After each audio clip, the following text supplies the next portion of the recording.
Hi everyone, this is Olga again, and here we're talking about coaching, self-development, and all things EQ, emotional intelligence, but mainly about making you the top of your priorities list and building your life the way you want it, taking charge. Last time we talked about dismissing and ignoring feelings. Why does this happen? Why it's not such a good idea if you do find that you are doing that, and what kind of risks it have, but also most importantly what you could do about it if you decided you don't want to do it anymore. Now, this is a 3-video series. We're talking about 3 different topics, but they all relate to self-worth. Today we're talking about why we are dismissing and ignoring our wants and needs. And again, we'll go through the same steps. First, we'll talk about how to identify it, what kind of phrases might be going in your head that you can catch it by.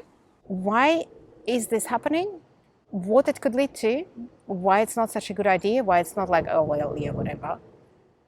And most importantly, what you can do about it if you decide that you actually want to respect your needs and respect your wants and take charge of making them happen. So, like and subscribe if you do find it useful, if you like this video, and do comment down below if you have any questions or it brought any thoughts in you, you want my input, you want any help. I'm there in the comment section. I'm very happy to engage. So do feel free. This is your space. It's not just my space, but it's yours too. We are a community here. We're in this together.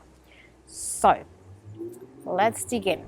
If you are in a middle class sort of lifestyle, or if you are in any lifestyle where you don't have to worry too much about the next paycheck coming in and whether you have enough money to last until your last paycheck, or even if you're in the position where you do worry about the next paycheck coming in, sometimes you might feel that, well, I don't have any troubles with dismissing my needs or dismissing my wants. What are you even talking about? How can you notice that you are actually doing that? What can be playing out in your head? Anytime you're saying, I don't have money for this, I'm too busy for this, I don't have time, and especially true if you are any social justice activist or peace activist or climate change activist, any sort of activist, you're trying to do things, or you're working in a charity, this might be your one. I don't really want anything for myself. I just want my loved ones to be healthy and happy, or I just want peace in the world. I just want our planet to last for the generations to come.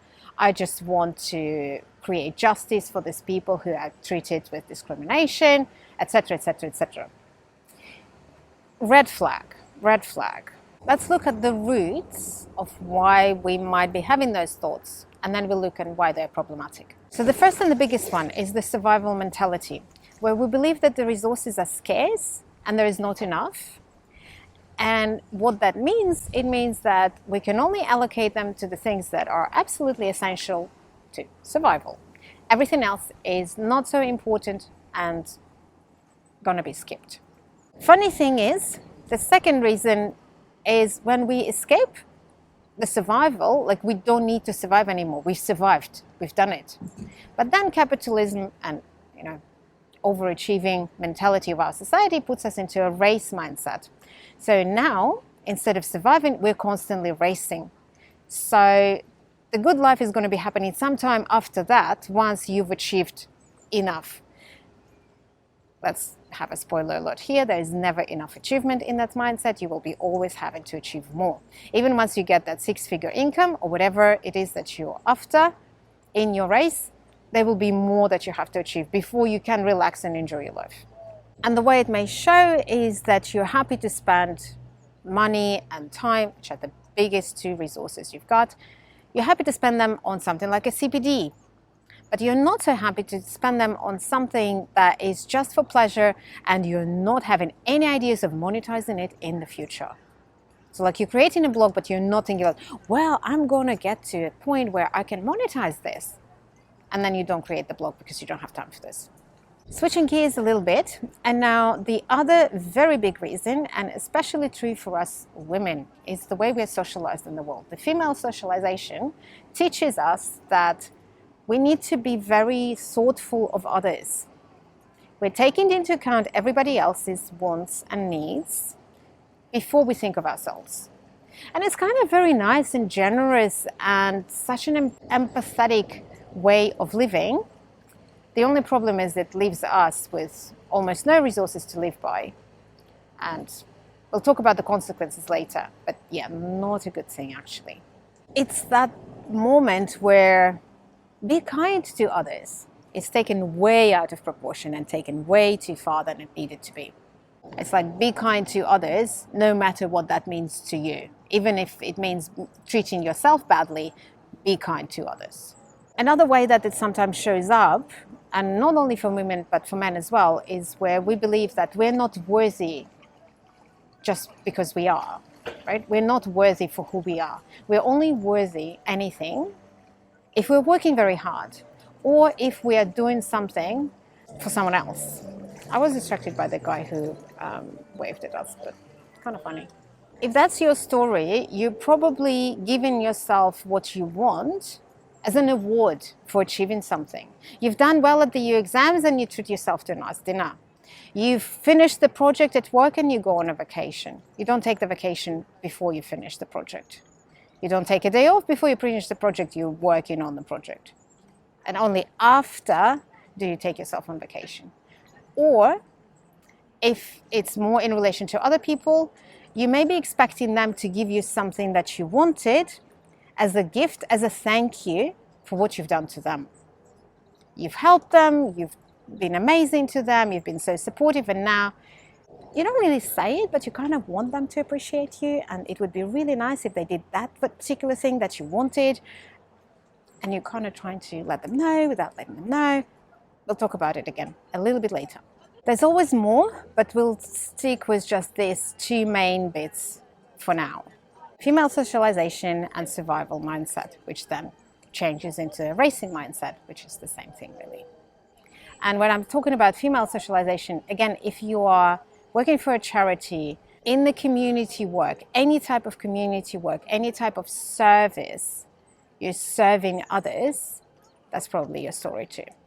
Now, especially serving others look nice and noble and really good thing to do. Why is it problematic? Let's look at what risks are there if you continue to ignore your own needs and your own wants. The main one is you don't get to live the life you actually wanted. You don't get the life you enjoy. You get the life that you're kind of okay with, or maybe not even okay with at all. You just don't like it. But you can't do anything about it. You're kind of trapped. You might not even allow yourself to have a good life. Like you might not realize that the survival is over and you're still living as if you're surviving, but actually you're okay now. But you're still not allowing yourself to have a good life. You're still living as if resources are scarce and limited. You may be forever delaying anything. You're not doing the fun things you wanted to do because what if? What if there will be no resources later and you have to save what you've got for later? So you're delaying your life. You're literally just putting your life on hold until when? Until you've achieved enough, until you've got that six-figure income, or what is it when you're going to start living your life? And I suggest that you do it now because might as well. You only live once. It feels a bit funny saying those trivial things, but I know that sometimes we do need to hear these trivial things because we only recognize them and we only take them on board when we're in the right mindset to take them on board. And if you're watching this video, I hope you are in that mindset now so you can actually think about it. Well, yeah, maybe she's right. Maybe she's got a point. Maybe we do actually only live once. Maybe I don't need to put on hold something that I've been putting on hold for too long. Another thing that this could result in, if you're constantly ignoring your wants and ignoring your needs, is basically you're not in charge of your own life. Your life looks like something else completely, not like you wanted it to be, not like you ever imagined it to be. It just turned out this way. Somehow it just turned out this way and you're just stuck in the life that you never wanted. Well, it's up to you if you want to continue doing that, which is fine, you can, or if you want to change it, you can as well. And that's fine too, and you decide. The consequences can be even worse when we're ignoring our needs, especially when we're ignoring our basic needs.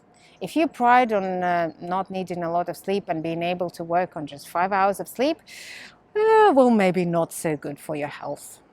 And I'm talking both physical health and mental health. It's not just the mental health that's going to be struggling, but if you are ignoring sleep, food, water, movement, some sort of exercise, it can be very bad for your health. And your body might decide that, you know what, we've had enough of this, I'm just going to collapse. And I'm just going to be sick for a while because I just need some rest. and I can't do this anymore. And if you're not going to stop, I will make you stop. If you're the person who have ever been sick on holidays, like as soon as you're out of the office and you're on holidays and you suddenly get sick, well, guess what? Your body is kind of trying to send signals here. Maybe you need to stop a bit earlier. And one more risk that you might not be quite aware of and might not be thinking about it, it's not quite obvious, but it might make us resentful. We may get snappy and irritable with other people because they get to do what they want. They go on the boat and sing along, and you don't get to because you're too busy. You're finishing the project, and you get resentful about these people, and you're not happy. But you also don't realize that this is what's happening. Enough bad consequences, right? Let's move on to what can you actually do about it. Because there is stuff you can do, and it's not actually that difficult. It's hard, but it's not complicated, if it makes sense. So what can you do about it? In the ideal scenario, yes, going into therapy, into coaching, to work through all of those traumas that left those limiting beliefs in you and working through those limiting beliefs, that would be the ideal scenario. Working through all of that so that you can be at peace, knowing that you're worthy just because you exist. You don't have to do anything to be worthy, and you can treat yourself as such. That would be the ideal scenario, and that would be the ideal end point. But as I said, we don't need to put our lives on hold until when. I'm not suggesting that you make it like, well, once I've gone through therapy, then I will start, living the life. No, you get to live the life now. So how can you start doing that before you've done all of your years of therapy and before you've reconciled all of the, wrongdoings of your parents and whatever other important adults in your life and blah, blah, blah. What can you do now? So a good start would be to acknowledge the needs, especially the basic needs. Acknowledge that nothing can be built without them, that this is the foundation of everything else in your life. And again, starting with the basics, so sleep, food, water, movement. Those are the basic things we as humans need. Then there comes more complex needs, but you can research that later. Start at least with those. Make sure you have enough sleep, good food, enough water, and enough movement. You decide what kind of movement, you decide what kind of food, but you do need to have enough. Next step would be noticing what you want, noticing those things that you want, your wants and wishes, and practicing realizing them, practicing fulfilling your wants. And at first, if you've never done this before and you've been very strict on how much you allow yourself, you might go into something like a shopping spree. It could be a literal shopping spree where you start buying everything you've never allowed yourself to buy, or it could be a figural shopping spree where you start doing everything you've ever wanted to do all at once. Maybe not the best idea, but it's okay if it happens. You do need to fulfill that void that's been happening for years and years. You just need some time, so relax, don't stress out too much. If it does happen, it will balance itself out.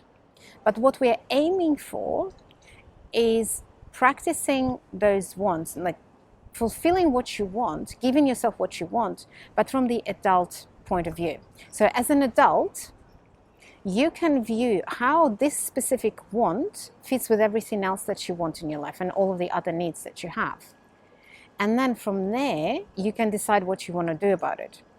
Because as adults, we have the power of not just holding the short-range goals in our heads, but we can look in the long term too. So if you are a 5-year-old, it may be a bit hard saying no to a candy in a candy store. You may be like, oh my God, I see candy, I want candy. But as an adult, you may decide, well, I already have candy at home. I'm just going to go back home and I'll have the cake that I made. I don't need to buy this candy right now. I can have the one that I have. I can see things long term. Same way as I can decide, well, actually, I've decided I want to eat healthier. So I'm going to think of what would be a healthier alternative of this sugar-loaded, whatever it is. Maybe I'll go for a fruit, or maybe I'll go for a smaller piece of that sugar-loaded thing and not eat the whole thing, but just a piece. But we can keep longer-term vision. If you're a 5-year-old, it might be a bit hard to grasp the idea that I'm going to exercise now so that I'm later feeling better. It would be like, well, it doesn't feel fun. I don't want to do it. End of story.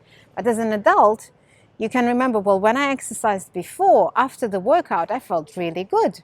And my mind was really at peace, and I had this very nice little fatigue in my body, and I felt like I've used the muscles, and it was very satisfying.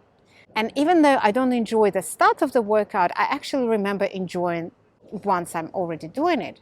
So we can have the bigger picture as adults, and we can use that to decide what we want to do with our wishes and wants. So instead of, I just want to stay on the couch, I might decide, well, I also want to feel fit and to be flexible and to be able to do things. So instead of staying on the couch, I'm going to go and have a little workout. Maybe I'm going to go for a walk or a little cycle or whatever it is for you. It doesn't matter what it is.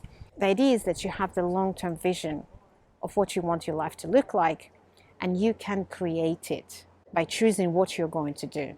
Next step, also quite important, communicating your own wants and needs to others. Not so that they can fulfill them for you, I'm not suggesting that, but so that they can know about them. People don't read minds. If you know that you need some time alone after a long day so that you can be quiet, because you've been on the phones the whole day and you're like talked so much, you just need half an hour quiet. Unless you tell your partner about it, they will never know. It's the same with any other want or need. If you want to do something, especially if you want to do it together with them, tell them about it. Or if you want some time alone so you can do something else that you don't want to do with them but you want to do on your own, again, tell them about it so they know to respect your wants and wishes too. But the main thing is you always keep the responsibility with yourself. It is your own responsibility. You are in charge of your needs being met, of your wants being fulfilled. You and only you. You don't give up that power to anyone else. And the last bit I want to suggest is quite good as well to notice what you don't want. What you don't want in your life, what you don't want to do, what you don't want to have, what you don't want to be involved in. That is also important. That also tells you about what your needs are, what your wants are. It helps you understand yourself, and it also helps you protect your personal space and protect your boundaries. Because a lot of the frustration and resentment comes up when we say yes to the things we don't want to do, and then we don't have the time or resources to do the things that we did want to do. You don't have to do that. If you don't want to do something, you don't have to do that. You have the choice. I'm just suggesting noticing those situations and remembering that you do have the choice. That's it from me for today. So I hope you found that helpful. Do comment down below if you have any thoughts, any questions, anything you might want from me. I'm happy to help. And stay tuned. Next time, we're talking again the third part of this 3 videos of self-worth and self-value. And next time we're talking about why are we downplaying our achievements, our knowledge, our skills, our experiences, everything that we bring to the table. Why are we downplaying ourselves like that? And again, we'll go through the same steps. How do we recognize that, when it's happening, what the risks are, where the roots are, and what can we do about it? So stay tuned, do like and subscribe. Thank you for watching this video. I hope you're going to have a great week, and I'll see you all next Wednesday. I need to move a bit. Ow, ow, ow. I'm sitting on these stone steps and they're not very comfy. Not very comfy at all.